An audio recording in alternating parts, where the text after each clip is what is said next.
if I do it like a mature adult would throw, what do I tend to do? Bring my shoulder right back, and I step into it like this, and I put it through from here. Okay, and what I do first is, I go legs, hips, core, shoulders, elbow. So I've somehow managed to go from this kick to this. How many of you remember how you got from this to this? Because guaranteed, I see every little kid playing rounders like this. It takes them 4 throws to get it back to the teacher who's going, yeah, I'm waiting for the ball, keep them throwing. So they're just like throwing, yeah, pick it up, throw again. We've moved, and what we've done is we've developed coordination through body parts to maximise the force. Because we know that if you want to throw a tennis ball or throw a dart like that.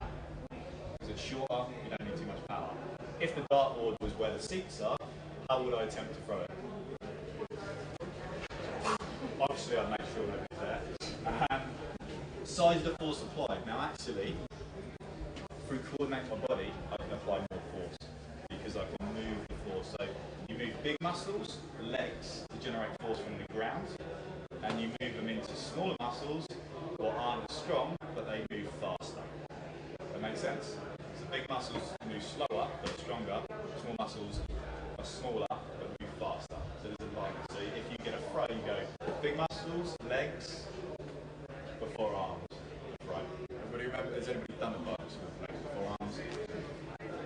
That's trying to simplify it. It's a quite complex thing to take on board.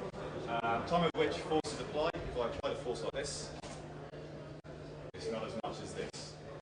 So if I take the ball from here to here, that's why you never see javelin throwers do that, because they need a longer time to pull them. Happy with that? Golf swings are never like this. Full range from all the way back to all the way forwards. Okay, so they're doing back swing, follow through to get the maximum hit on the ball. Direction of force, nice and easy. If you push down, where do you go? If you push back, you go forwards. If you push somewhere in the middle, you go forwards and up. Okay, so when we run, where do we push? Behind us, we push down and back, really. And out of the blocks, we probably push more back than down. When we're running, we'll probably push a little bit different at an angle. As I say, fuzz arm, if we always work, like talking to at lunch, we just use a simple analogy that if you want to go up, you push down. If you want to go forwards, you push back. If you want to go even more forwards, you push back even more. Simple stuff. Really simple stuff. Now, when you watch your kids, how many of them are trying to jump the distance and going, oh, wait a minute, I've moved. Simply what you can do is get them to do what with their centre of gravity. Shift forwards, which means what are they going to do when they push? They're going to push down, and they have to push back because they're actually starting to move into that position. Okay, and obviously things today are quite depressing for us when we start to retire from athletics and not in a better way. Or as you give a kid a heavier object, the heavier the weight of you or the object, the harder it's going to be to move it. Give a kid like a full shot put and wonder why it's not going very far. It's very simple. If you've got 2 kids, same age, same technical efficiency, but one's jumping further than the other, it could be as simple as one weight more than the other. It could be as simple as that, because they have to overcome their own body weight. And then the final one, really, complexity of movement. Relaxation is important, but complexity of movement we're going to look at, which is, for me, what's simple for one person is complex for another. So we go back to the thumb and finger thing. It's become simple for me because I've practiced it, but it could be complex for yourselves. Okay. What we're going to do is we're going to get you all to do that now. Now you're going to do it to level of this post here, and you might have to go a few people at a time. What you're going to do, you hop on your preferred leg, whether it's right or left, to 2 feet, preferred leg again, 2 feet. So it's always the same leg. To the post. Coaches, you're just observing how simple or complex this movement is for them. And make sure you're looking broad first of all, and then go narrow. Okay, we ready? Off you go.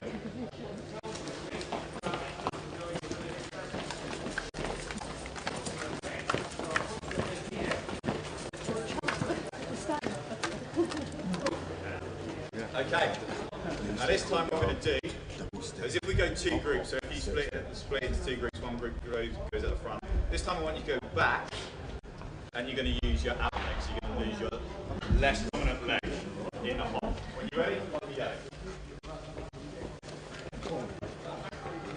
Alright, okay, we can go all the way back here. We'll say that's the practice for them guys. Okay, we're going this way then. Okay, we're ready? Off you go.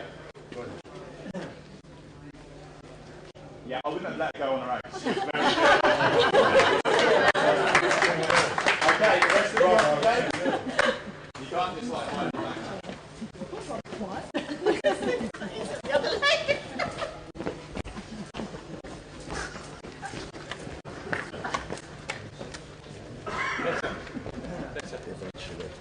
You've got practice, you have to practice. If we're looking at evaluation, we're probably going to look at levels of competence here. Okay, so we're going to probably start to think about how can we make this a little bit more related to the level of competence of the coach, going back to these basic principles. So if anybody is now struggling at that particular challenge, you stay at that particular level.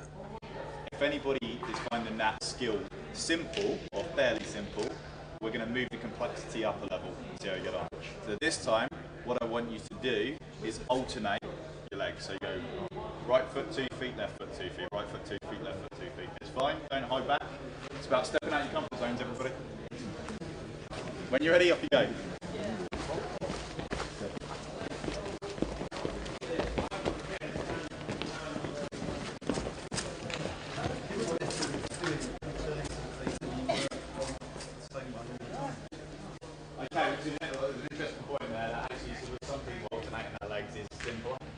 Depends on your experience in sport, depends on how you pick up that particular skill. You can start to tell, an observation thing to be aware of, you can start to tell when people are quite comfortable with a skill because they tend to be up and looking around as though they're having a good day. If you look at people who are struggling, what do they tend to look like? Watching what they're thinking. Looking at that, thinking about what they're doing. Okay? Of course you can. Yes.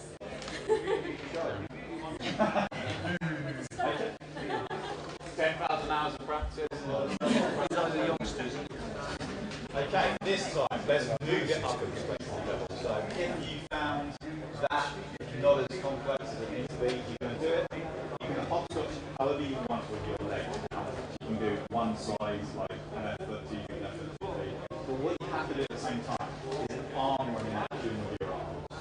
Okay, so hop switch your legs, arm running action with your arms. Let's see how the complexity changes here. When you're ready, off you go.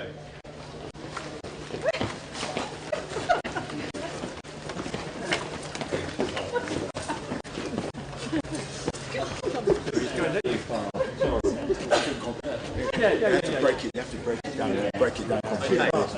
If we bring it in a little bit, what I want is just the coaches in the politest way possible to highlight somebody who you felt found it harder and more complex as we moved up the scale, and somebody you felt was finding it quite challenging but enough to stay comfortable with it.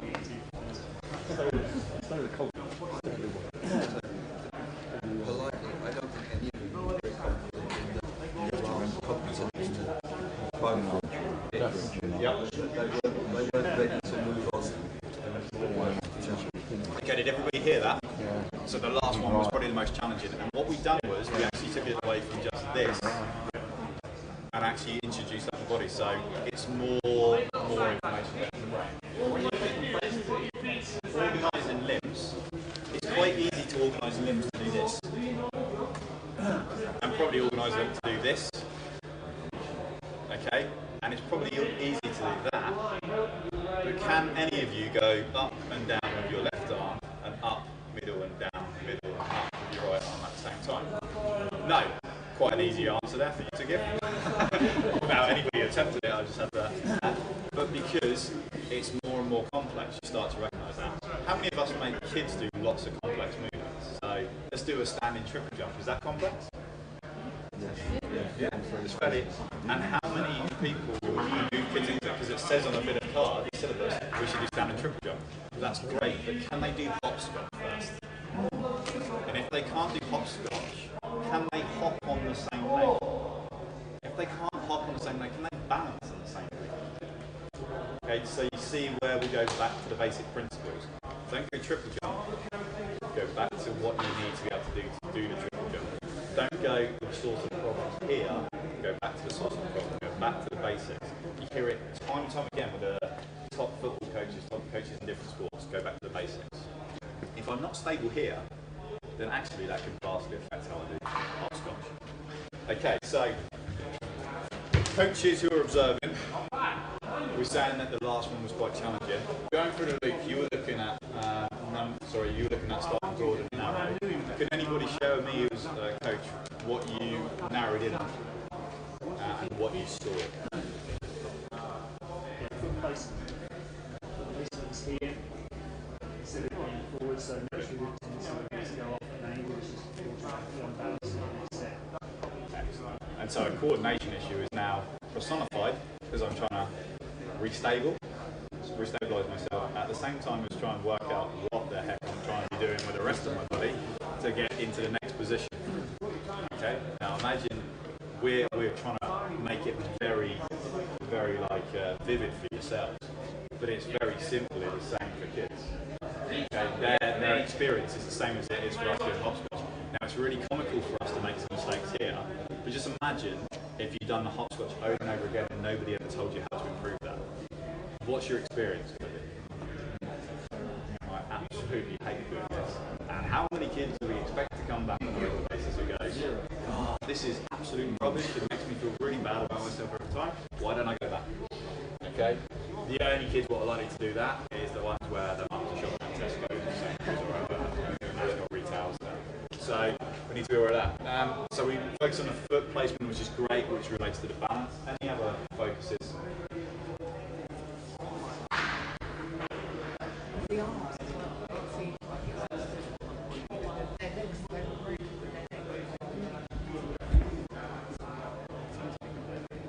Brilliant. So when their arms were negated from the action, it was nice and easy. As soon as you introduced another element, it made it more complex.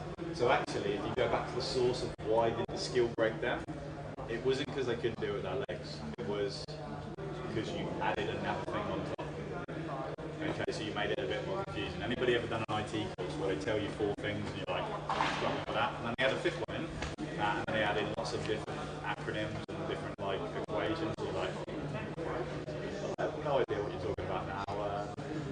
That's the sort of thing that we can be, as coaches, be guilty of. Okay, so we've got a couple of observations. Evaluations, we said level of competence. When we got to the last one, they were a little bit challenged. That's been fine. Was there any difference in ability that we observed? You don't have to point out anybody. Okay, so there was a vast difference. Now, actually, if we keep on moving the task on at the same speed, what's the issue going to be? People at the wrong end of the scale will start to move away. Brilliant. So you get the kids what are being further and further removed from the ability to do it, starting to do this. They start to stand at the very end of the queue, furthest away from the coach, because the coach can't see them. Anybody ever noticed that? You ever noticed the kids furthest away from you tend to be the ones that are they do as little as they can. And the kids what are really good, and you're just keeping it basic for them, what do they look like? They're more likely to be the ones what are poking and pushing people because they're bored out of their mind. They don't want to go bored.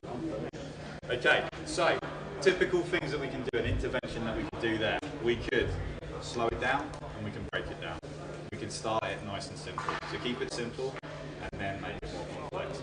Do not jump from standing on your left leg to doing hopscotch with arm action. That's terrifying for us as adults, so imagine how terrifying it is for them as kids. Okay, so we're going to move on to this organising link now. I'm going to throw with tennis balls. We're going to keep the same groups. I want the participants to go in pairs. We're going to do an overarm throw to each other. So the first